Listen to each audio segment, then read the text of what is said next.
kita punya nyawa hanya serendah itu gitu, bisa dibayar dengan rupiah. Dan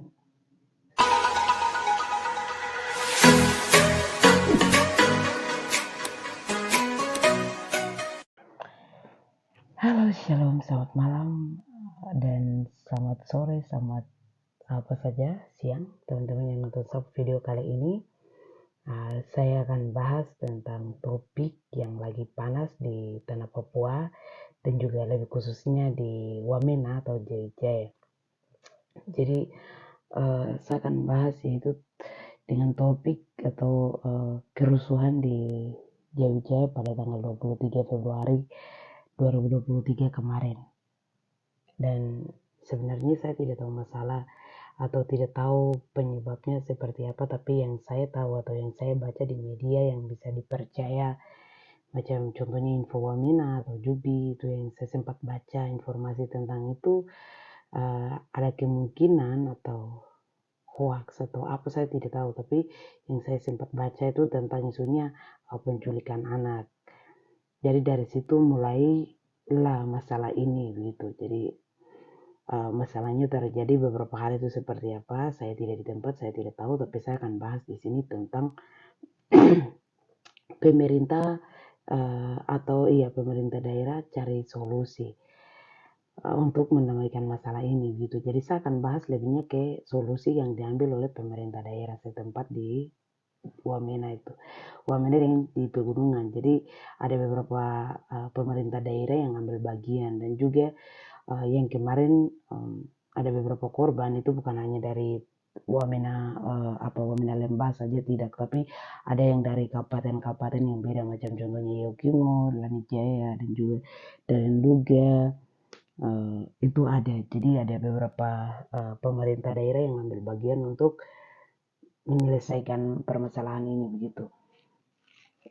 Dan saya langsung saja akan masuk ke topiknya seperti apa, yaitu yang pertama, saya membaca berita tentang pemerintah ambil solusi, yaitu dengan pemerintah daerah dan juga Kapolres setempat mengambil alih bahwa mereka akan bayar nyawa, oke? Dan mereka bayar nyawa itu kan ada korban di sini. Korban itu kan yang meninggal itu ada sekitar 11 orang ya. Yang saya baca di berita itu ada 11 orang yang meninggal, dan dari 11 orang itu yang minta denda atau yang akan mereka pemerintah yang akan bayar itu sekitar 1 orang nyawa yang sudah meninggal itu akan bayar dengan 5 miliar teman-teman. Ini 5 miliar loh. Dan yang akan bayar itu bukan hanya pemerintah saja, tapi Kapolres setempat. Dan itu mereka akan bayar itu 1 orang 5 miliar, dan yang meninggal 11 orang. Terus kita harus berpikir bahwa kita punya nyawa, atau kita orang Papua punya nyawa itu bisa dibeli dengan uang. Jadi kita tidak ada apa-apanya gitu, tidak ada nilainya, kita terlalu rendah. Dan saya terkejut ketika saya baca hal ini, karena yang diminta untuk bayar itu teman-teman dari Yahukimo dengan teman-teman dari Lanijaya. Belum lagi teman-teman yang juga belum ambil keputusan untuk membayar untuk bayar nyawa yang meninggal tuh belum ada keputusan yang saya baca dengan Wamena. Jadi Wamena itu ada minta beberapa dari Jaya dan minta babi berapa ekor begitu, ada tadi tertulis di teman-teman media begitu. Jadi itu yang saya baca, dan teman-teman dari Nduga belum ambil keputusan. Nah, sekarang di sini saya akan bahas tentang nyawa manusia. Jadi kalau nyawa manusia itu dibanding dengan kau punya uang berapapun yang akan kau bayar, tapi ketika kau bayar uang itu kau tidak akan ganti dengan 1 nyawa yang hilang. Gitu. Kalau babi itu orang bisa ganti, itu gampang karena dia itu kayak binatang begitu, tapi kalau untuk manusia tidak. Dan ini terlalu gampang sekali untuk pemerintah daerah ambil kesimpulan seperti ini, saya rasa kurang bagus, karena semacam ini kalau terjadi kayak begini, itu semenang-menang atau sesukanya saja aparat tuh akan melakukan hal semacam ini, dan mereka akan tahu bahwa pemerintah akan bayar.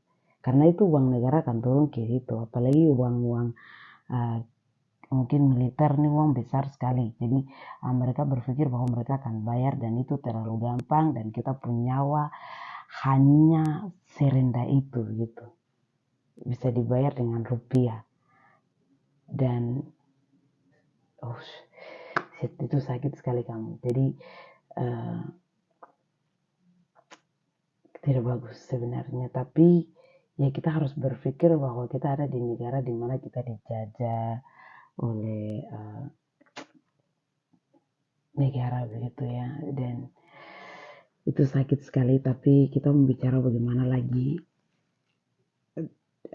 Sebenarnya kalau untuk pemerintah daerah itu sendiri bisa cari solusi yang mungkin bisa bikin hukum sendiri. Jadi dia tidak melekat langsung ke hukum adat, karena hukum adat itu memang sudah ada dari sananya. Tapi kalau bisa punya hukum sendiri, hukum daerah itu sendiri atau daerah setempat, supaya kayak terjadi hal-hal semacam begini sudah ada hukum-hukumnya begitu. Tapi kalau untuk saya lihat sendiri, kalau untuk kita di Papua ini orang seenaknya saja.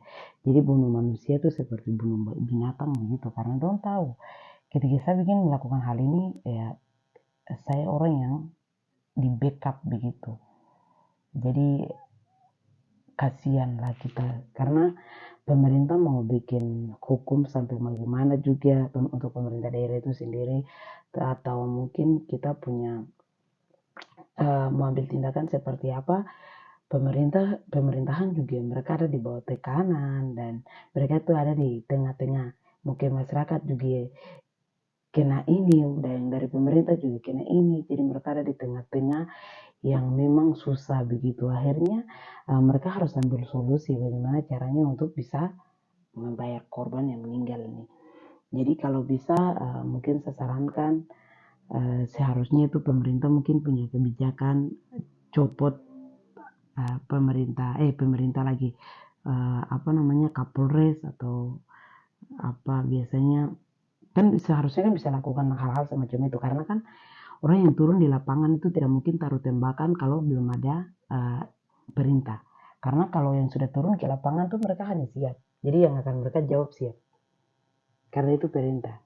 Tapi kalau belum ada perintah mereka juga tidak berani untuk tembak begitu. Tapi kemarin ya kita tahu sendiri di tanah Papua itu apa yang terjadi, dan aparat juga semenang-menangnya saja bisa melakukan apapun semaunya mereka begitu. Dan ini kesalahannya terus ke pemerintah daerah yang kurang tegas yang saya lihat. Jadi kalau bisa harus tegas supaya tidak boleh ada terjadi semacam ini terus-terusan. Karena 2019 tuh pas 2019 tuh tentang rasis. Itu bulan September tanggal yang sama kalau tidak salah ya, tanggal 23 atau tanggal berapa tuh terjadi juga kerusuhan di tanah itu Wamena itu sendiri juga. Terus yang sekarang lagi terjadi lagi, mungkin pemerintah punya solusi lain atau tidak, mungkin tidak dengan uang tapi dengan cara lain, saya tidak tahu.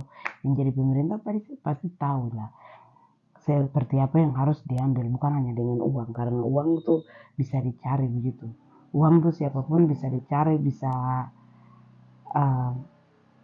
diambil dimanapun, tapi kalau untuk nyawa tidak bisa, karena satu kepala manusia saja orang bisa itu nyawa loh. Apalagi ini 11 korban, 11 nyawa yang sudah dikubur, dan belum lagi yang luka-luka, luka ringan maupun luka berat yang ada di rumah sakit sana, saya tidak tahu. Dan itu terus yang berikut tuh tentang teman-teman pendatang, teman-teman yang dari luar masuk untuk datang cari makan juga harus tahu diri juga, dan maksudnya dalam artian kayak harus tahu di mana kau berada begitu. Karena di kita Tanah Papua itu sendiri tuh kita itu punya masalah trauma, dalam artian kita pernah punya masalah-masalah yang dimana ada pelanggaran HAM di Tanah Papua tuh banyak tempat. Seperti contohnya sendiri itu di Wamena itu masih trauma, karena kita tempat tuh sensitif sekali. Orang hanya mungkin dong akan bilang hanya pencurian, hal itu saja tuh orang akan kejar kok dan orang akan bunuh kok. karena itu masih trauma-trauma yang ada dari masa-masa terbelakang sana itu banyak sekali. Jadi kita tahu, apalagi kayak macam kita yang anak yang mungkin berlahir seperti ini saja tuh, orang tua sudah ceritakan dari keluarga atau macam mama bapak di rumah pasti sudah pernah cerita di wamena itu sendiri pernah punya masalah apa namanya trauma itu seperti ini, pernah ada masalah HAM, pelanggaran HAM di sini seperti ini, itu pasti sudah pernah cerita, apalagi saya juga tahu gitu. Jadi kalau macam hal-hal kayak kemarin tanggal 23 itu tuh karena masih terbawa, belum yang HAM yang belum diselesaikan, akhirnya masih terbawa sampai dengan sekarang. Jadi teman-teman yang datang koreksi sedikit pun itu akan terjadi semacam ini terus-terus.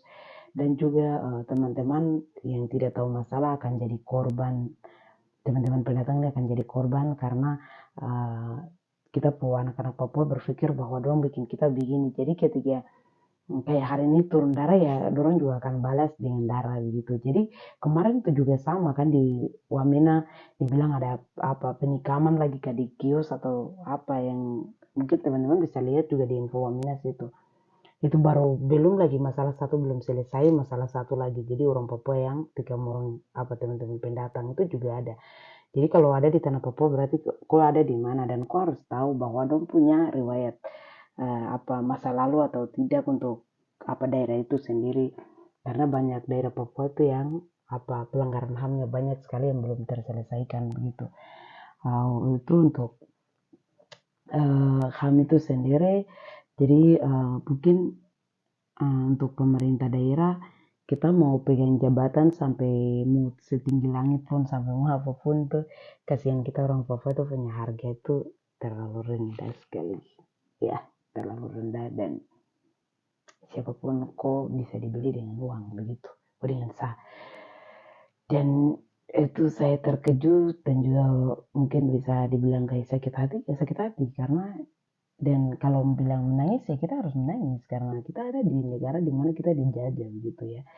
Dan itu bisa dibilang kayak struktural yang memang sudah dari atas itu sudah dibuat begitu. Jadi kapanpun itu akan terjadi, dan untuk kita anak muda kita solusinya dan bagaimana caranya untuk kita bisa uh, apa namanya bisa ambil apa jalan pintas begitu. Mungkin ketika terjadi masalah-masalah yang semacam ini harus ada sosialisasi ke keluarga. Aku tidak keluar terlalu jauh, tapi mungkin di keluarga itu sendiri ketika ada masalah tidak boleh dulu terprovokasi seperti ini dan itu. Jadi kasih tahu di dalam keluarga saja di rumah ke mama, bapak atau orang tua keluarga yang ada di situ bisa kasih tahu, karena yang kita ada ini sedikit, kita sedikit sekali, jadi harus baku kasih tahu supaya terjadi begini kita tidak harus semuanya itu ditembak mati seperti binatang begitu. Dan ya kita bersuara tapi ya pokoknya urat lah berat begitu. Jadi berjuang sambil berdoa. Jadi berjuang itu bukan hanya dengan satu cara tapi dengan banyak cara. Salah satunya kau bawa solusi ke kau keluarga, atau mungkin kau bisa kasih tahu dengan bahasa yang mereka bisa mengerti. Kalau begini jangan dulu begini, harus begini gitu. Dan satu hal lagi teman-teman yang kita yang di luar atau di luar dari tanah Papua, ketika ada terjadi hal-hal semacam begini jaga diri. Yaitu mungkin jaga makan kalau bisa masak di rumah atau di kos atau tempat tinggal. Terus kalau bisa jangan dulu keluar malam di saat ada masalah seperti ini. Karena ya kembali lagi yang tadi saya sudah bicara itu, jaga diri itu penting. Ketika apa yang terjadi di kita tanah Papua sana. Dan salah satu hal lagi kita pun anak-anak sedikit, jadi yaitu kita jaga diri baik-baik. Saya jaga koko jaga sa. Ketika ada orang rumah keluar kok harus tanya kok mau kemana biar tujuannya jelas. Jadi kalau bisa tanya jam, nanti pulangnya jam berapa begitu.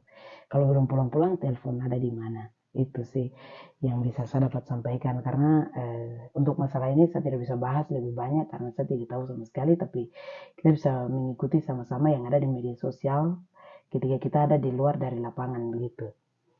ya mungkin seperti itu saja. Lebih lanjutnya mungkin kita akan bahas lagi tentang hal apa begitu. Terima kasih, sekian, Tuhan Yesus memberkati. Tetap jaga tumpu tanah baik-baik, Tuhan jaga.